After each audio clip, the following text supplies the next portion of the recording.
It's time to add the backing and the 3D embellishments to the Main Street Celebration bench pillow.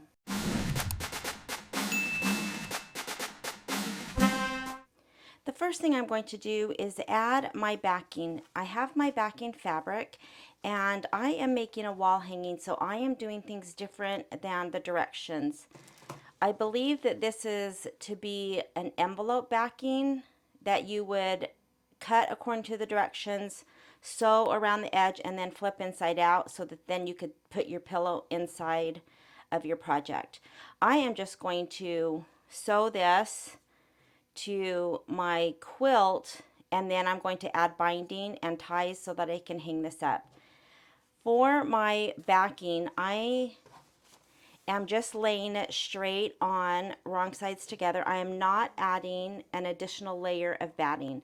I don't think that they need it. I've done so many of these quilts, and by the time I stitch in the ditch and get everything sewed together, I just don't feel that it needs another layer of batting.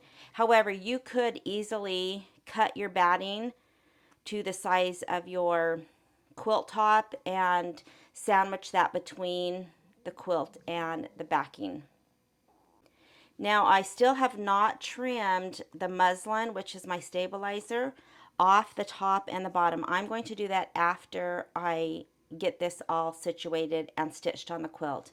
Now I am just centering it, so I have a little bit of the backing, coming off the top and the bottom, and I've snugged it up a little bit to the selvage. You can see that I still have about, I don't know, maybe 3/4 of an inch before I get to the selvage, and that's just to make sure that all is well when I stitch in the ditch, which makes this piece quite a bit longer, because remember, this is supposed to be a backing that you can put a pillow into.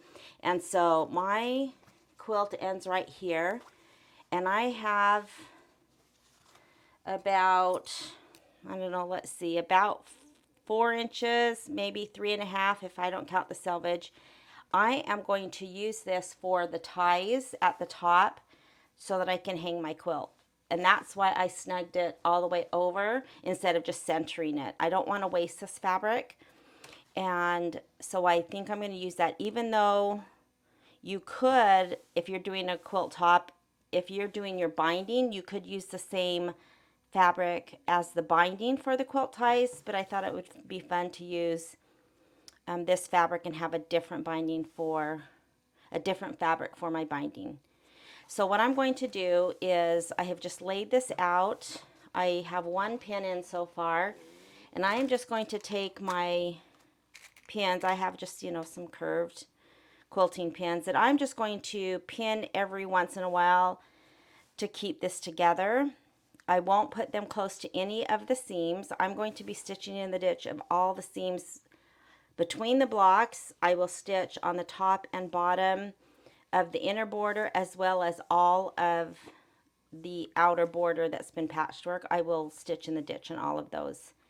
And then I will just stitch around the perimeter very close to the edge. I don't want that to be seen when I sew my binding on, so less than 1/4 of an inch, so probably about 1/8 of an inch. And that will just keep the layers that are open together. So I'm just going to pin, and then when I start sewing this or stitching in the ditch,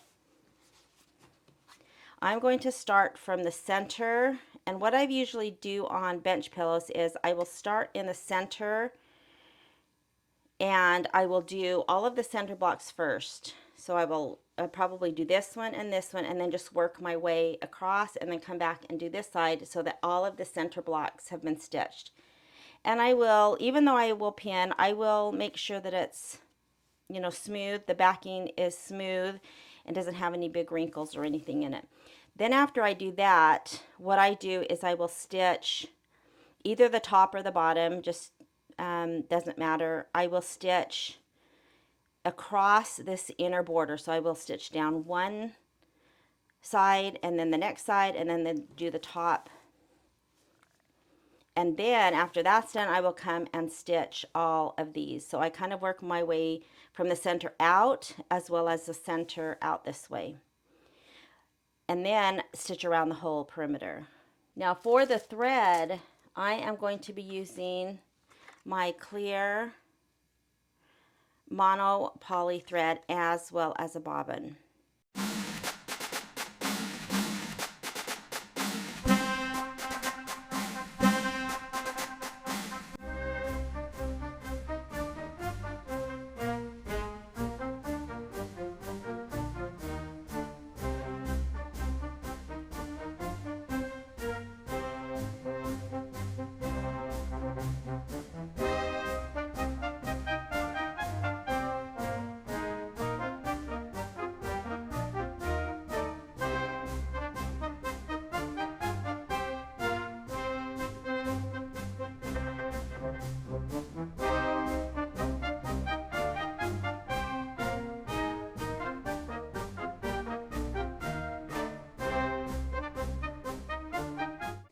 I'm back from the mountains and I have stitched in the ditch all of my seams for the Main Street Celebration bench pillow. Now I do want to make a note that I had mentioned using the clear monopoly thread, which is what I use when I stitch in the ditch. However, as I was thinking about starting this, I realized that it would be better to use a darker monopoly thread for the center portion, which would be all of the centers of the blocks, as well as the very top of this inside border and the bottom of this inside border. So I have a smoke color. It's by Coats and Clark, but it is transparent. It looks like fishing line, but it's brown. And I probably got this at Joann's years ago. And so I use it once in a while. So that's what I used for the inner. Then once I got to the outer part of the border on the top and the bottom, and then between each of the squares on the outer border, I switched to just my clear.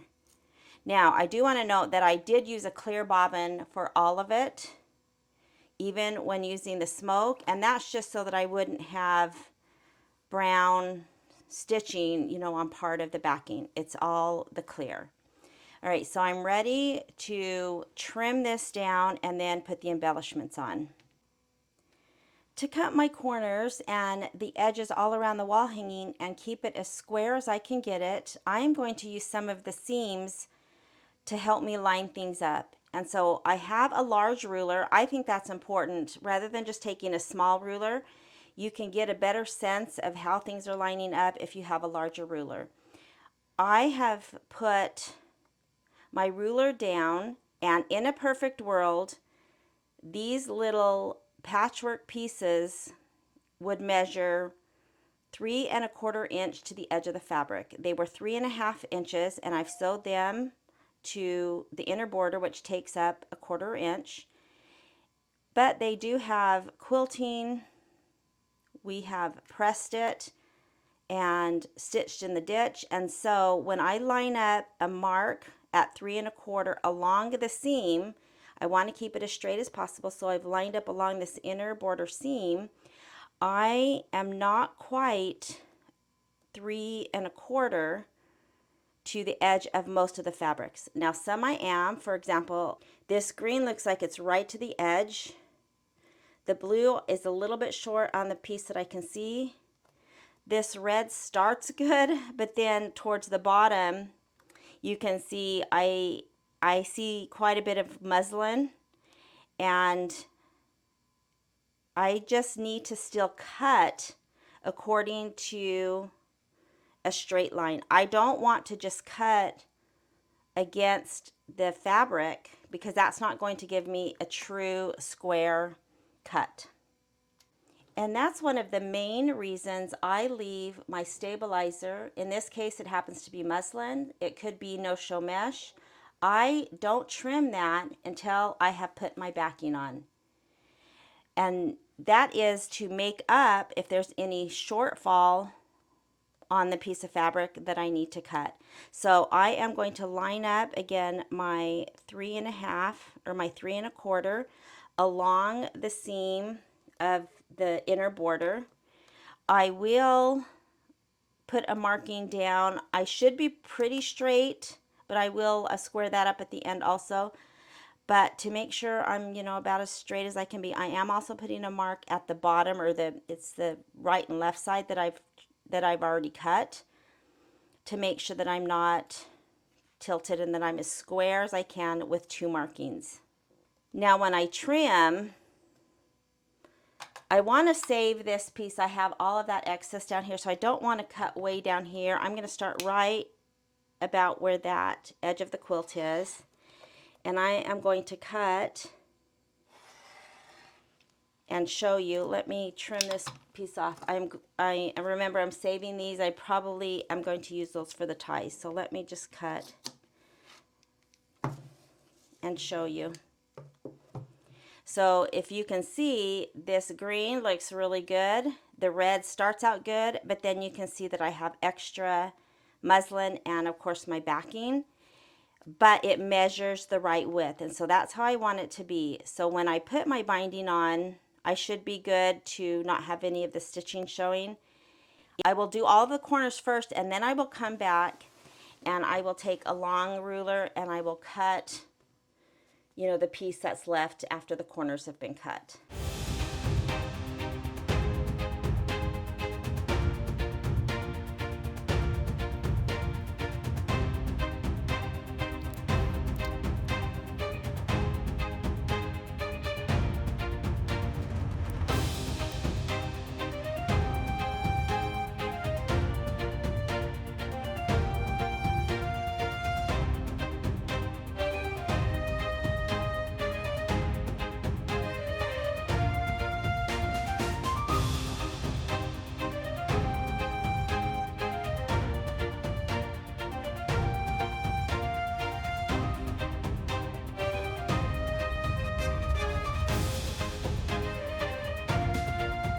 I also wanted to show the back, how it looks when I don't have an extra layer of batting. I think it looks great, and that's why I don't put another layer. I just don't think it's needed, and it makes it a lot heavier. And you can see how great it looks. All right, so now I'm ready to go sew the buttons on. To sew on the buttons, I am going to use the stitch that sews on buttons. I have a Baby Lock Soprano as my sewing machine, which I love, and if I come to the lid of my machine, you can see all of the decorative stitches that my machine does. So for the button, it's in this first set of stitches. It's this little symbol right here that just looks like a button, and it is stitch number 90. And when I go to my screen or my panel on my machine, I need to look for this little symbol in order to choose 90. And that would be the same if I was doing something in this set of stitches. There is also a 90, and if I wanted to do that stitch number 90, I would need to look for the symbol, this little leaf pattern 1, and then I have 3 sets of stitches under the leaf. So I have 4 different sets of stitches for my machine. So in order to get to that stitch, I need to choose that little symbol, which is right here. I will select that, and then I will select 90, and that tells me I'm on, the stitch 90. It tells me what foot, which is the little button foot. Looks like this, and it shows a picture of that little button.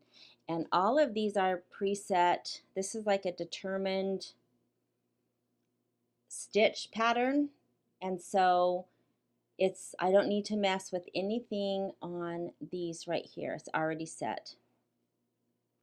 Now when I sew on buttons, I like to use my stop button and not my pedal. So right now I have my pedal plugged in. I'm just going to unplug it. However, you can use the pedal for the button to sew a button on. You would just need to hold your pedal down until your machine stops.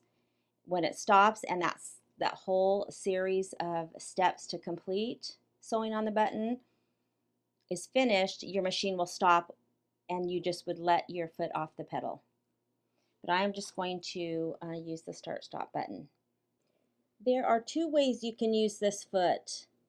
There is a little clear lever, and if I push that forward, it brings out this little clear bar that would be the center, you know, between the two holes. And when you stitch using this, that would enable the button to have kind of a loose fit so that it could be buttoned in, you know, a pair of pants or on a shirt, kind of replacing a shank button. You need that looseness in order to button it to something. I don't want that. I want my buttons to be flat, tight against my quilt. So I just need to make sure that this little lever is pushed back and that bar is not coming out. And then it has these little metal prongs, and you can see it's kind of springy, and that helps keep the button in place. And so when I sew on buttons, I like to place my button first before putting this on my machine. I find that's easier. I might have to adjust a little bit, but I kind of just pull this down and slip the button on top of that underneath the white part. And these little red dots or little red dashes, I will line up. It's kind of hard to see with this little dog because he's spotted, but I will line up the holes, the center of the holes with those little red marks. And that's how I'm going to put it on. And again, I'll probably have to adjust it once I get this onto my machine. One other thing I'm going to do is turn the speed down on my machine. And now this right here can be used for the machine to go slow, medium, or fast. And so if I have this on slow, even if I put the pedal down as far as it will only go so fast. If I want it faster, I can put it on medium. If I want it to be able to sew super fast, I can put it all the way to the right. Or this button can be used to move my needle, and I would just change that in my panel. But I have this set for the speed of my machine, and I found out last time when I stitched buttons on for the Sippin' on Sunshine that that works for the buttonhole as well, which makes sense, of course, because it's just a decorative stitch. So I am going to move this to slow, and the reason I'm doing that for the buttons is because I just want to make sure that I'm not going to hit the button. Some of these buttons for the projects are just barely close enough together. They're kind of far apart, and so the needle was very close to hitting the button, and so I found slowing it down helps so that I won't break a needle.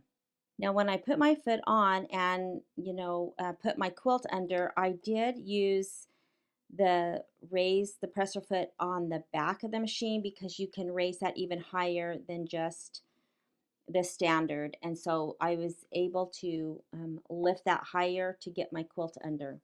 Now I know this one's kind of hard to see because his eyes are right under those holes, and it's actually kind of hard for me to even see those holes.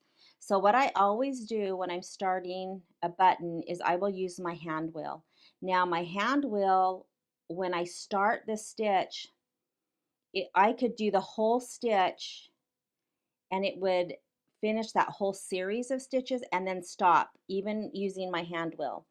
And so, well, it doesn't stop when you're using your hand wheel because you can just keep turning it, but you'll see that it does several zigzags, and then it will stay on one side, the left side, and just go up and down 3 or 4 times to lock that. And so then you know that you're done with that, sewing that button on if you're using your hand wheel. I am going to use it to make sure that I am lined up correctly and that I'm not going to hit the button, and if I need to make adjustments, then I can make those adjustments. So I'll take my hand wheel, I'll kind of hold this and see that I'm going down.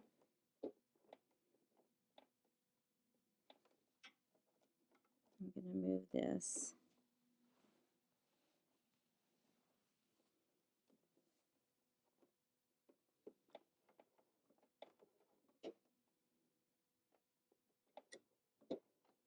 And these are pretty close, so I'm going to have to move this over a little bit.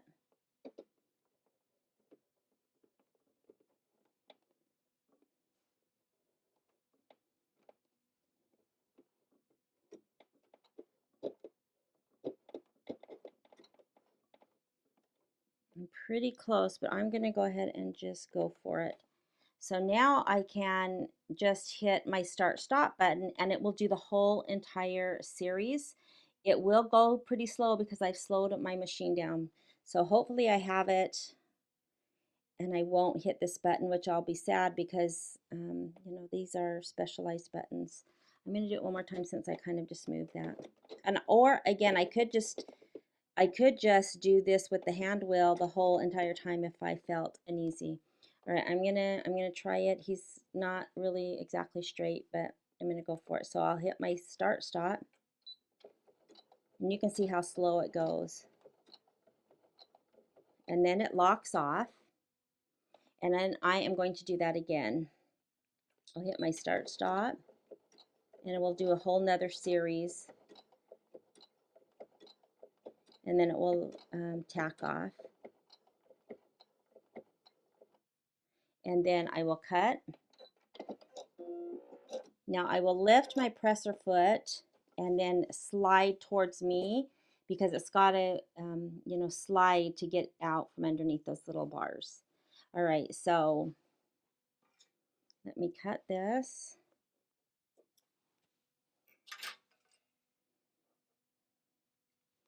And there is that cute little button stitched on, and he's all ready to go. All right, I'm going to set up for the next button. I used the white thread for the little dog, and there's one more button that uses white, and so I have moved to this little gas button on top of the cute little gas pump. And I found that if I pull this thread longer, it's easier to cut. Sometimes if I just use the length that my machine cuts when I finish, that it gets kind of sucked under when it starts, and then it's harder to cut if it has just a little tiny piece. So I'm going to do the same thing. I have it situated, you know, about as good as I can get it. I did take my foot off and put my button on, put my foot back on, and adjusted it. And now I'm going to use my hand wheel to see if I have the buttons lined up so that I don't break a needle and or break the button. So I'm going to kind of hold this out of the way, hold the button, and that's right at the edge. I'm going to see if I can move that down just a little bit so it's more in the center.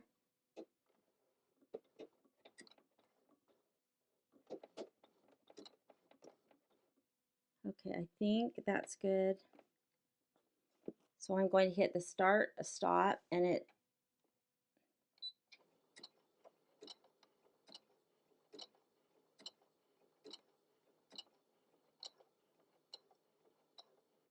now one series of this button should be fine, but I just like doing 2 sets for good measure.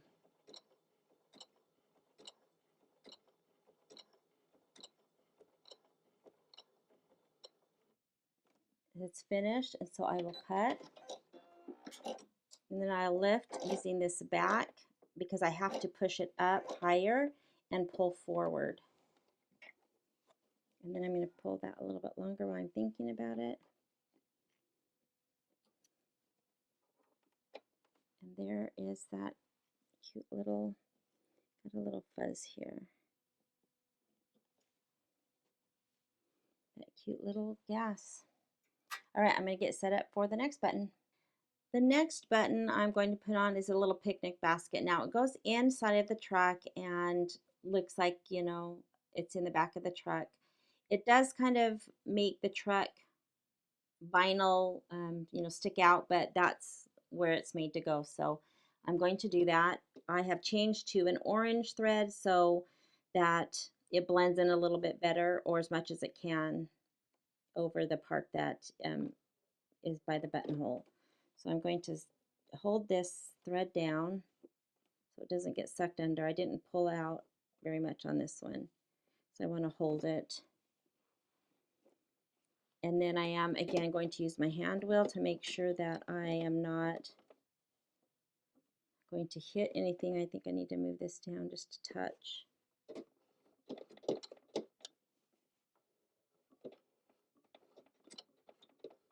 I think that looks good, so I'm going to do the start stop.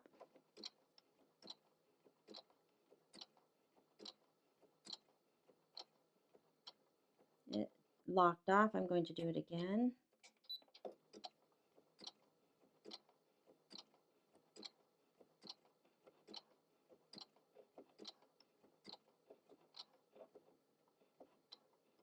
And I'll cut. I'll lift the back and then pull forward to get it out from underneath that foot. And then trim. All right, I have 2 more to do. The next button is this little fire hydrant, and I've had to move my quilt sideways, of course, because of the way the button's set up. And I am going to go ahead and put this button closer down towards the border and not line it up with the bottom of the firehouse or the little clock. I just thought that it would give a little bit more dimension and not have everything lined up so evenly. So I've pulled my thread a little bit longer so I can hold on. I am going to again start with my hand wheel. I think that looks good. So I'm going to go ahead and hit the start stop.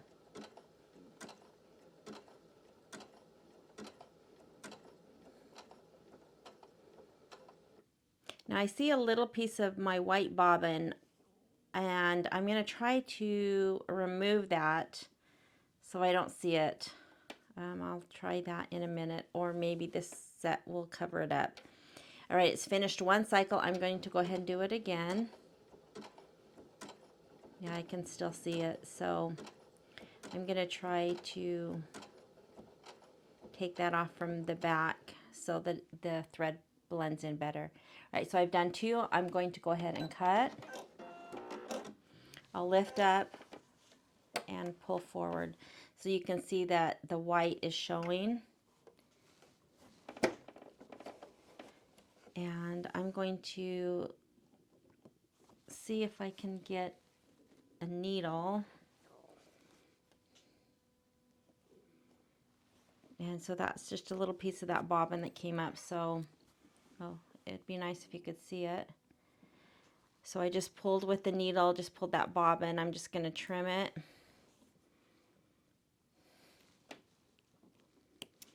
And then trim the thread so that it blends in better. That looks so cute. All right, so I have one more button, and that is the little cat that's going to go on the stairs. So I'm going to go ahead and remove my foot and get set up for the little cat.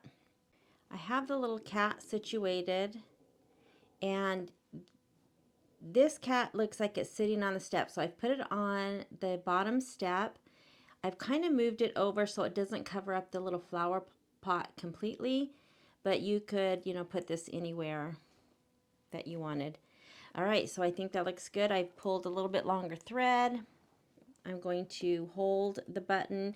Now, I try to hold the button, even though this foot holds the button, it's between these prongs that you have some tension on, but I try to hold the button as well.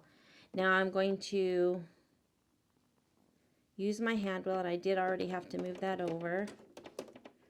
And that is pretty close. Those are pretty close together, but I think that looks good. I'm going to put this down and hit start.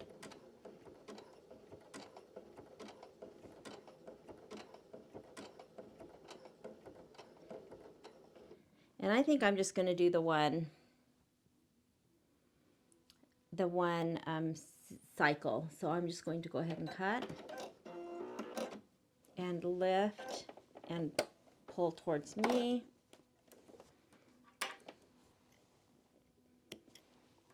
That is so cute. All right, so now we have the little cat sitting on the step. How cute. Now I do want to mention that there is one more button, that little square. It looks like it's a little quilt block pillow, And it is supposed to go right on this little bench. And I am not going to put that on. I feel that it covers up too much of the bench. And I really like that. And so I am going to forgo that button. I'm just going to put that in my stash. Maybe sometime I'll use it for something else. But there is one more button that you can put on. Now there are several more things with this quilt that we need to add. So let's go finish those up. So the next embellishment I'm going to do is the little quilt. And this is our little 3D piece. It's to be tied between the house and the tree, or really close pinned on, like it's drying in the wind. So I've taken the twine that came in the kit. I haven't cut it. It's still, you know, looped, and I just put two ends together and tied a bow. And it goes from the tree branch to the other house. And I don't want this too, I don't want to leave too much, or it's going to hang way low. So I'm going to try not really pulling it after making the bow and holding it where I think I'm going to put it on. And I'm just going to loosely kind of come over to the edge of the house. And I'm going to make my bow about right there, maybe just a 1/4 of an inch over.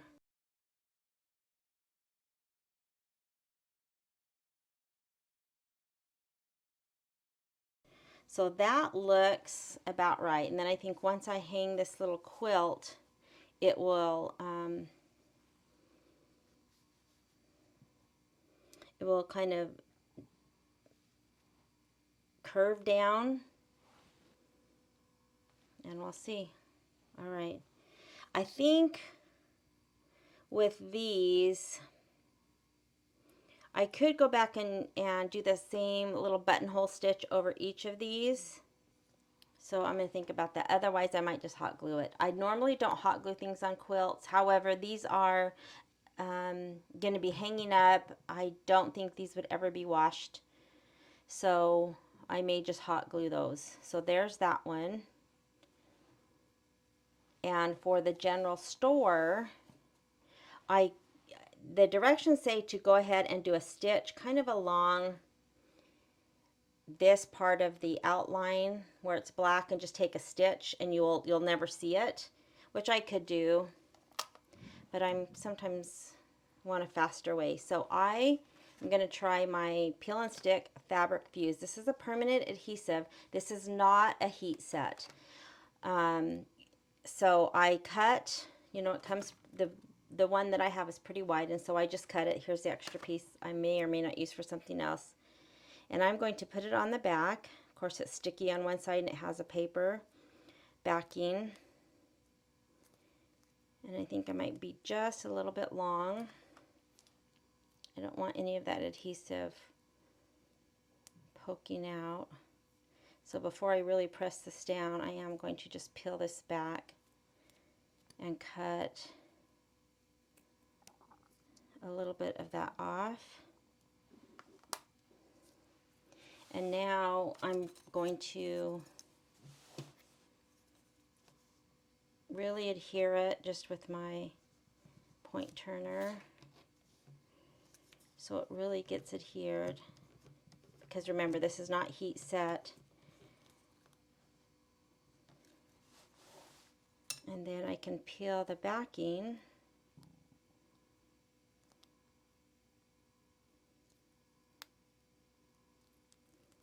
Of course, you can see it's shiny. And now I will press it.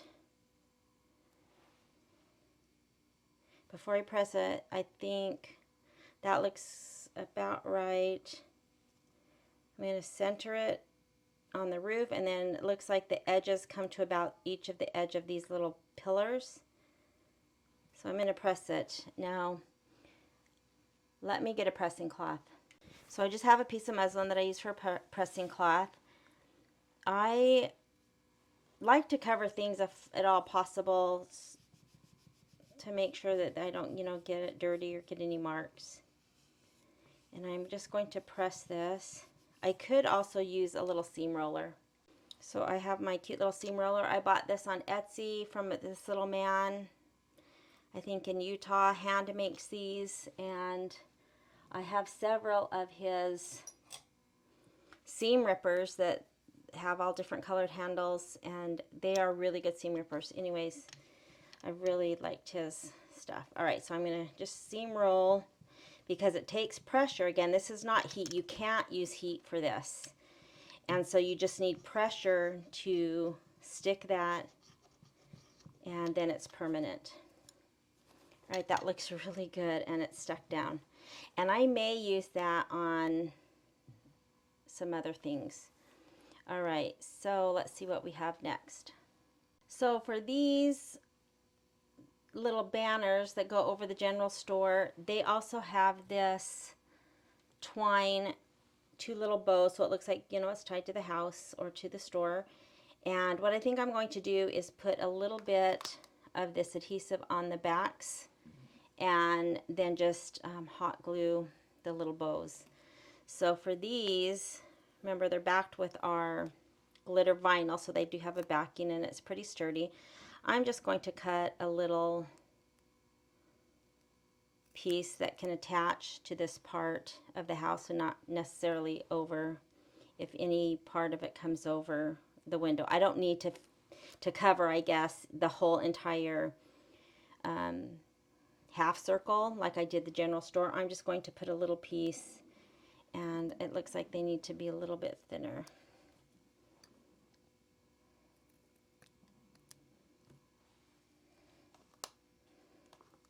Oh gosh, it's stuck.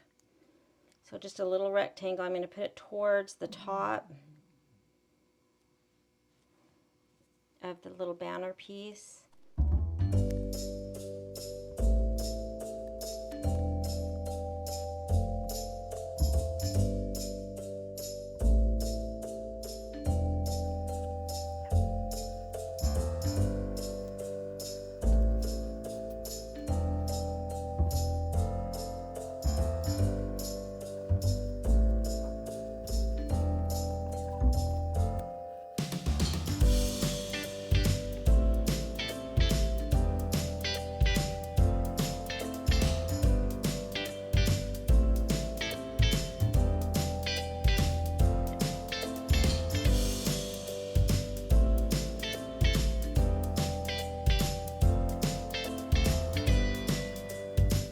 Now for the little flag that goes on top of the fire station, I'm going to do the same thing. I'm going to put a little tiny piece of this permanent tape just along the left edge so that all this will be free. Now I do note that if I were to stitch this again, I would stitch maybe a gray, probably the same gray. I don't think on this fabric you can really see that there's a pull there. Now, does it really probably matter in the scheme of things? Not really. So I'm just going to do a really thin piece. I just want that left side attached, and I want it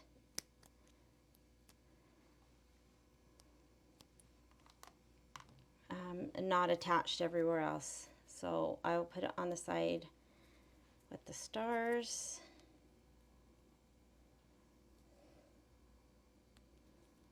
Oh, I cut that just right. Okay, so I'm going to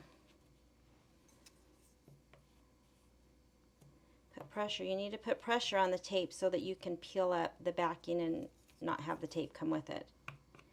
And again, when I was doing these, I still need to finish these, and I cut these longer so I can, once I get them hot glued, I can cut these how I want.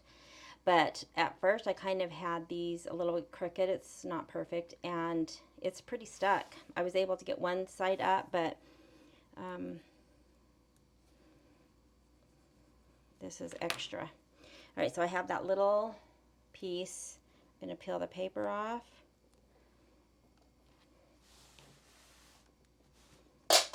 Whoops. And then I will just put this, I'm going to put it right next, I'm not going to put it on top of the flagpole, I'm going to put it right next to it. And again, you can't even really see it. I'm, you know, 1.5 feet away, and I can barely see I can barely see that pole. So I would definitely do it silver. All right, so I'm going to just give that some pressure so that it is permanent. And then you can kind of bend. That'd be cute if it was like in a wave. Cute. I love that. Okay, so I'm glad I did that. I can't actually find in the directions. I think they missed the flag, or I missed it. Which is probably more likely. So I'm not sure how they say to actually attach that, because I can't find where it has attaching the flag. So that's what I did. All right, so the last thing for these type of embellishments is other than, gluing these bows on, are the little balloons. So this is the string that I have left. I am just going to make this equal in thirds, and so I will just fold it. Doesn't have to be perfect, because I'll probably end up cutting some off because I have 3 balloons. And so what I will do is just cut these. So I have 3 strings. I am going to put more of that tape and on the back of the balloons, and then that will also help secure the little twine to the back. I may hot glue, depends on how it sits, because these are kind of overlapping, so they want the blue on the bottom, the red, and then kind of, like there's just 3 balloons, and so this tape may not completely hold them, but I am going to use that to put the twine on, and we'll see. But I more than likely will have to hot glue. So then let me get that set. I'll have strings coming off that we need to tie a bow, and glue it is what I'm going to do this time instead of tacking it down. I could tack it down with thread. I could go back and do the button stitch to stitch those on, just like I could do these, but I think I'm just going to hot glue these. All right, so let me get these all attached and we'll see how that looks.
Now for the little quilt, I am going to leave that aside, of course, because I still have the binding to put on, and it's just hanging with the clothespin. So I've set that aside, and I will do that when my wall hanging is completely done.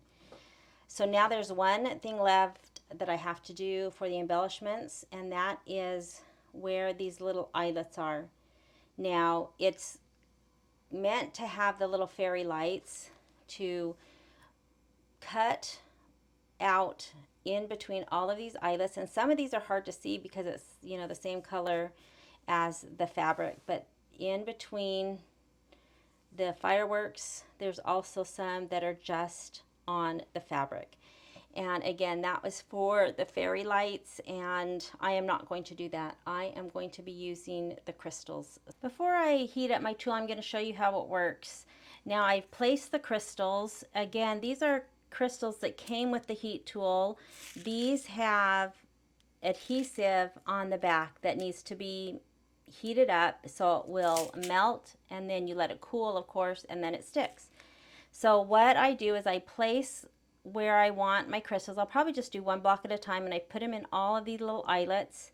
I think I've added one here. This didn't have an eyelet, but I think it needed one. So what I'm going to do when this heats up is it has a little tip that's concave, so it fits over the top of the crystal, which of course is curved.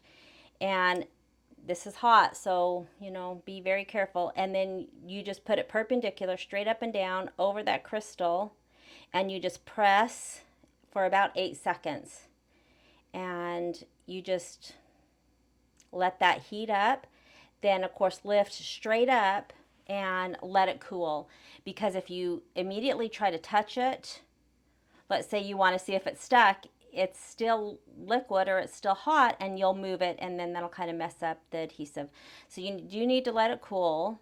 Now if you wanted to press straight down and hold it for whatever reason, you could do that, but I just typically leave it alone, and you know, I'll do all these. Then once they've all cooled, I'll go back and just kind of brush it to make sure that it did get heated up. Sometimes if you are not completely straight and get kind of crooked, it may not heat up the whole thing, and it may not really stick that well.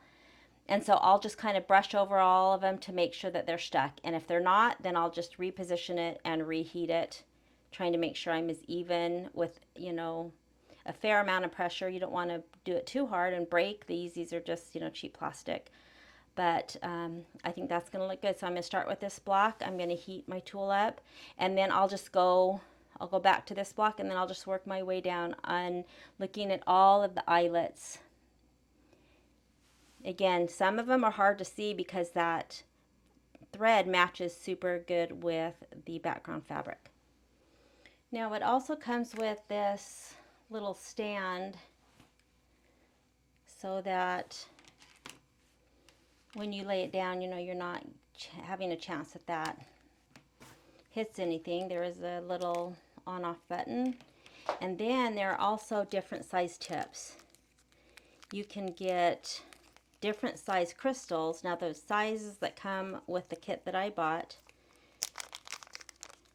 are, you know, from pretty tiny to pretty good size, but it even comes with like a gigantic, I mean that's a big, there's another one that this is a flat one. That would be, I don't know, for something else. I have never used something that's flat, but there's several different tips, sizes. So you just find the size that fits the crystal you're working with.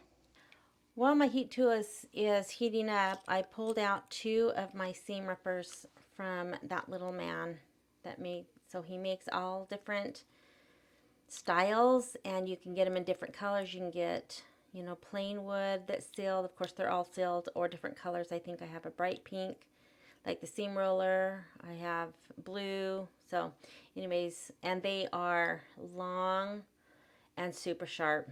I'll post his Etsy. I have no connection to him other than purchasing his items. I've purchased, I don't know, 3 or 4 of the seam rippers, the little seam roller, and I think I might have also purchased just an awl. But anyways, there's 2 of them. All right, I think my little thing is heated up. So I'm going to place it just straight up and down.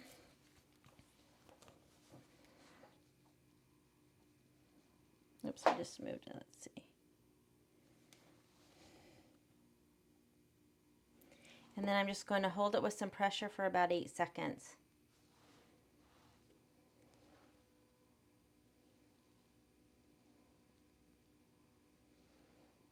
And I'll lift straight up. Now I'm not going to touch it until it cools, or I could again potentially move it.